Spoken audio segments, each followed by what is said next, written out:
Welcome to our devotional for young men. This is Matthew Jimenez here from New Jersey. Today, May 8th, the title of our devotional is Immediate Consequences. The eyes of the Lord watch over those who do right, and his ears are open to their prayers, but the Lord turns his face against those who do evil. 1 Peter chapter 3, verse 12.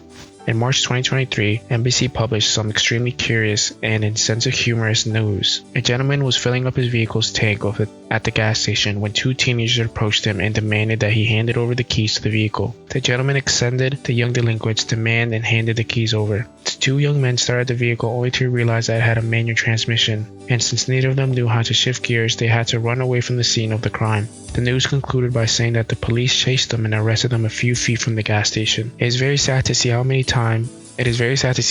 try to advance in life by lying, cheating, or stealing. You may be thinking as you read this, but George, I'd never steal a car. I'm sure the teens in the news didn't start out by stealing cars. Direct theft and outright falsehood are not sins into which persons of respectability are in danger of failing. It is transgression in the little things that first leads a soul away from God. In today's verse, the Apostle Peter presents two options of each involving a response from God. On the one hand, there are those who do right and who enjoy the Lord's care. On the other hand, there are the evildoers, and God turns his face from them. On some occasions, divine justice manifests itself immediately, as in the case of young people in the news, but in other cases, the consequences come years later, and in some cases do not manifest themselves in this life, but will manifest themselves in the final judgment. Which group do you want to belong to?